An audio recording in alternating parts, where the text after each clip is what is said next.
سلام. نتمنى تكونوا بخير وعلى خير ويلقاكم هذا الفيديو وانتم في احسن الاحوال. القضيه اليوم هتسافر بينا لمصر، بالتحديد في واحد المنطقه كيسميوها حي السيده زينب، وهاد القضيه وقعت سنه 2021. غنحكيو فيها على واحد المذيعه سميتها رانيا صفوت. رانيا كانت كتخدم في قناه مصريه كمذيعه راديو، كانوا بزاف الناس كيعرفوها وعندها سمعه مزيانه، وكان عندها جوج ديال البرامج اللي كانوا معروفين وناجحين وكيتعتبروا النجاح ديال رانيا صفوت، واللي هما على مزاجك وجاي في السكه.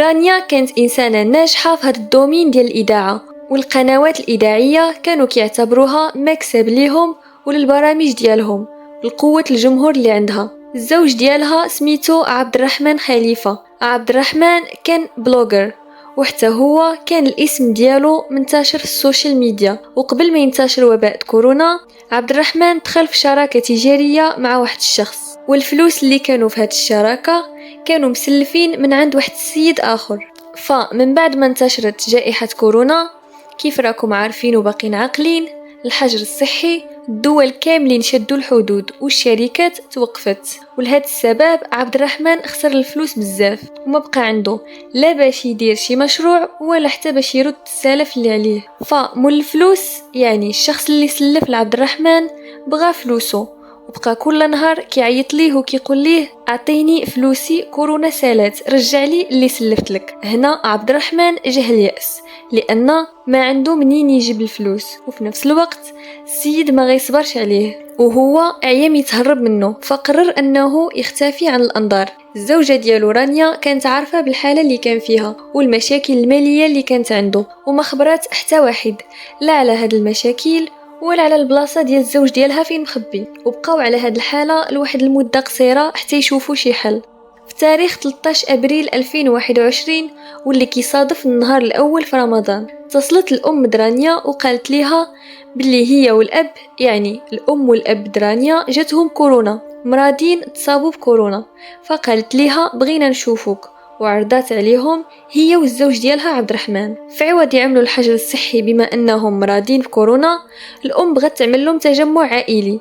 رانيا كانت عندها الاخت ديالها وحتى هي مزوجه. الام مور ما اتصلت برانيا وعرضاتها، اتصلت حتى بالاخت درانيا. الاخت درانيا قالت للزوج ديالها غنمشيو نفطروا عند الوالدين ديالي لانهم مرض، وقالت ليه هيكونوا حاضرين حتى رانيا وعبد الرحمن. هنا الزوج ديال الاخت اتصل برانيا وقال ليها باللي هو عطى وعد للراجل اللي كيتسل فلوس لعبد الرحمن، يعني اذا شاف عبد الرحمن يتصل بداك الراجل ويقول ليه على البلاصه ديالو. رانيا تعصبت وقالت ليه واش انت حمق تسلم عبد الرحمن لهاد الشخص هكذا، وانت المفروض الزوج ديال الاخت ديالي توقف في الصف معنا، وقطعت الخط في وجهه. هتقولوا باللي رانيا عندها الحق وباللي الزوج اختها خاصو يكون واقف مع عبد الرحمن، ولكن القضيه ماشي هكذا. هو هاد الشخص اللي عاطي فلوسه خرج على السيطره وبقى باغي يوصل لعبد الرحمن باي طريقه، ومشى لعند هاد الزوج ديال الاخت درانيا البلاصه فين خدام، وهددو وقال ليه يا تقول لي على البلاصه فين كاين عبد الرحمن، يا انت اللي غتخلص الفلوس اللي كانت سالو، يعني بحال اللي كنقولوا واحد يديرها وواحد يمشي فيها.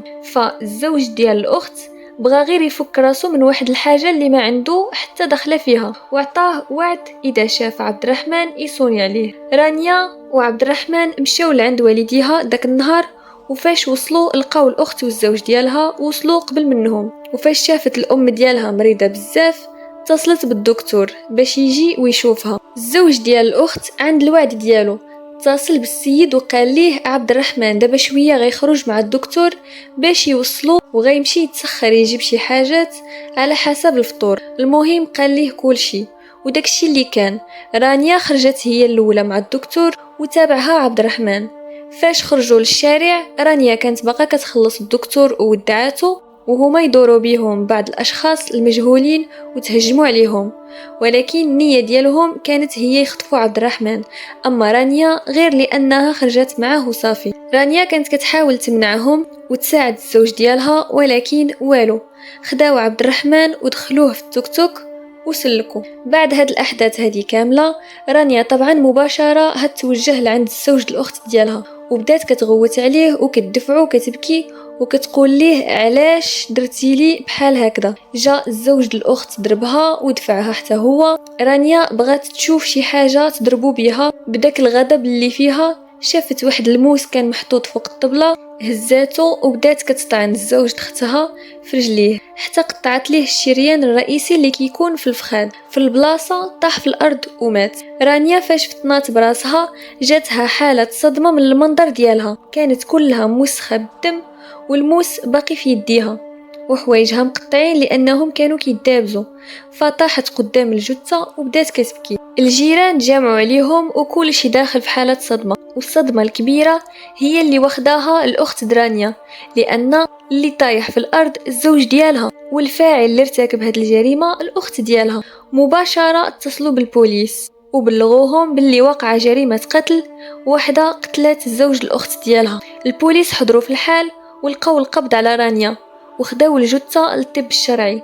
وفاش كانوا كيحققوا مع رانيا اعترفت بكل شيء وما نكرت والو، وقالت باللي النيه ديالها ابدا ما كانش القتل، ولكن هو اللي ضربها في الاول باش هي وصلت بها الحاله تفقد السيطره على راسها وطعنته بالموس، وباللي هي اصلا ما كانتش في الوعي ديالها فاش هزت الموس غير بدافع الغضب، وحتى هي مصدومه من الفعل ديالها. ومن بعد 18 ساعه على الخطف ديال عبد الرحمن، هادوك الناس اللي خطفوه خلاوه يمشي، وحتى هاد الناس قدروا البوليس يلقيو القبض عليهم كاملين. المهم عبد الرحمن مور ما سمع الخبر ديال رانيا تصدم وقال رانيا مستحيل تدير شي حاجه بحال هكذا، ولكن مع الاسف 21 يونيو 2021 تم اصدار الحكم على رانيا صفوت، حكموا عليها 5 سنين مع الاعمال الشاقه. القضيه ديالنا هنا كتسالي، وكيف العاده لازم ناخذ عبره من كل القصه، والرسول عليه أفضل الصلاة والسلام دائما كانت الوصية ديالو هي لا تغضب، لأن